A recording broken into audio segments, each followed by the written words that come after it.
Assalamualaikum guys. Apa kabarnya semua guys? Pastian di rumah pada sehat semua kan? Yang kurang sehat semoga diberikan kesehatan dengan lancar ya. Amin. Oke, ini adalah channel pertama kami yang kami buat dari program Kemen Paregraf. Yang kami berterima kasih kepada para mentor dan seluruh panitia yang telah menyelenggarakan acara ini, terutama kepada Bapak Sandiaga Salahuddin Uno. Terima kasih Pak.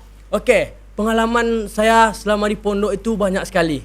Apalagi tentang masalah horor, masalah bercerita tentang horor-horor banyak sekali. Terutama bersama kakak-kakak, ustadz-ustadz yang ada di pondok. Oke.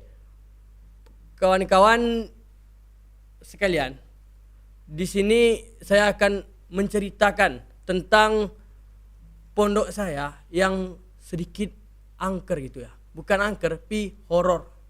Tentang sedikit angker, horor. Wah.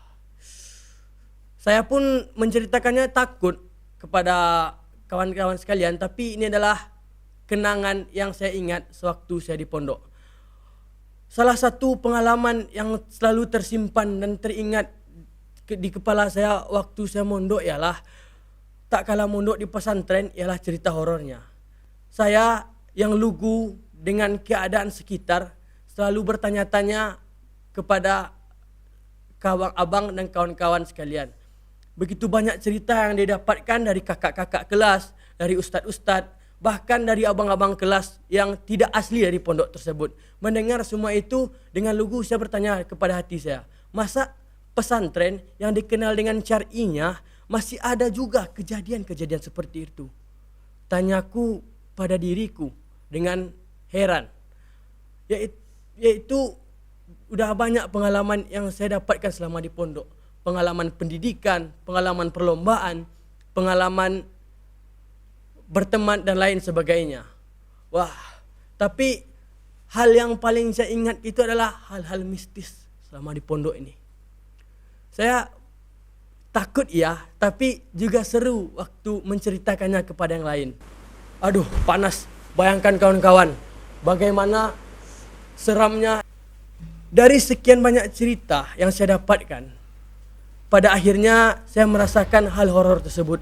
Bermula di saat saya berjalan dari gedung bawah menuju ke gedung atas dengan sesudah mengambil wudhu saat sholat maghrib waktu itu. Waktu itu saya sedang melangkahkan kaki menuju tangga yang pertama, tak, tangga kedua, tak, tangga ketiga, tak, tangga keempat, tak, dan sampai ke tangga keenam. Pada saat itu saya tidak sengaja mendengarkan tangisan suara seorang bayi. Dan saya pun tidak menyangka, saya waktu itu masih baru. Saya pikir, ini ada apa ini? Ini kenapa ini? Saya yang baru merasa sedikit berdililah bulu-bulu remang yang saya miliki. Wah, ini ada apa ini?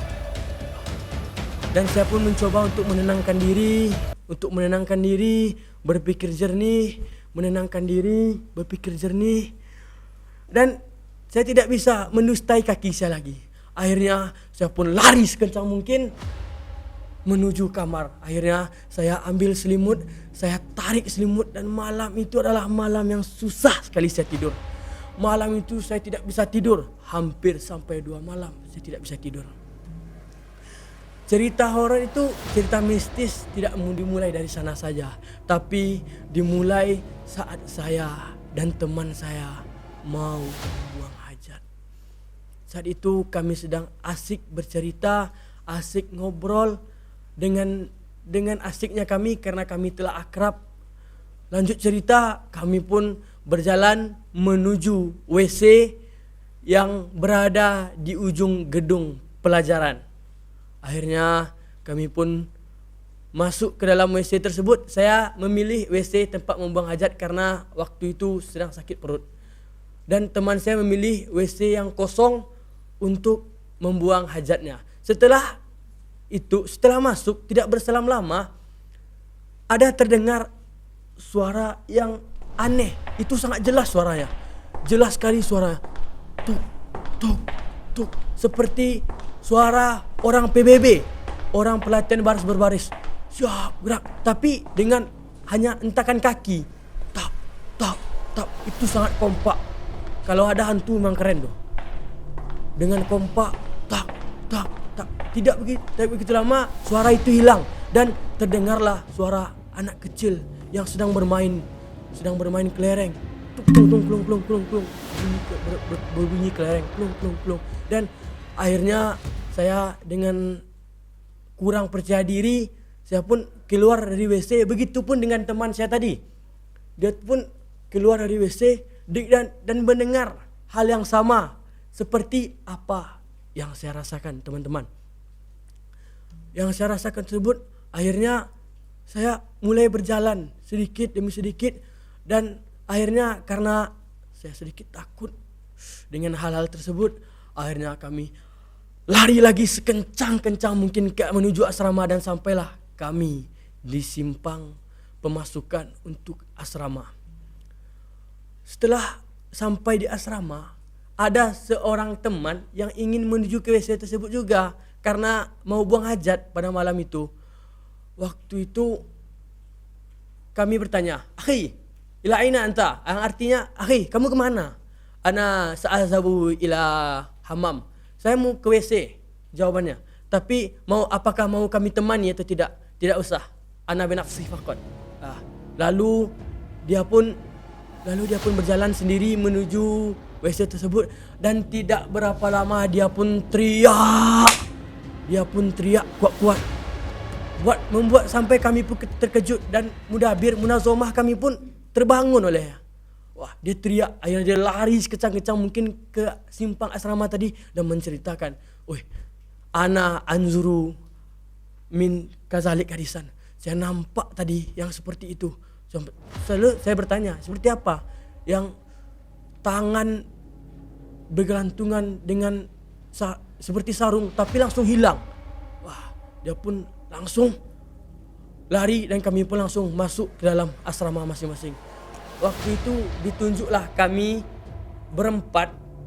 berlima sebagai piket malam. Piket malam tu adalah daur untuk menjaga seluruh area pondok, baik dari area asrama, dari area koridor, pokoknya seluruh area harus kami jaga. Saat duduk di depan kursi kantin, kami melihat ke kanan, melihat ke kiri, melihat ke kanan lagi. Waktu saya melihat kelima kali yang ke kanan, saya melihat kain putih yang bergelantungan, dan di belakang kain putih itu bola api yang dikendalikan oleh orang.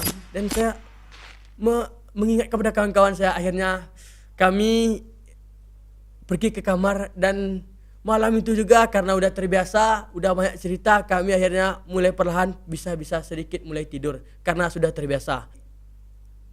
Pelajaran yang kita ambil dari sana bukan itu, bukan takutnya, bukan hal-hal yang seperti itu tadi, tapi bagaimana kita menjaga ketakwaan, menjaga kedekatan diri. Oleh karena itu kita beribadah kepada Allah. Surat Al-Baqarah 1-5 menjelaskan bahwa setiap manusia akan melihat hal-hal tersebut dengan semestinya, dengan apa yang dia bisa. Tapi bukan itu, seperti yang saya katakan tadi, bukan itu yang harus kita dalami, bukan itu yang harus kita percayai. Tapi bagaimana kita mempercayai adanya malaikat Allah, bagaimana adanya nabi-nabi Allah, dan bagaimananya azab akhirat dan dunia, bagaimananya adanya surga dan neraka, bagaimananya nikmat kubur dan siksa kubur.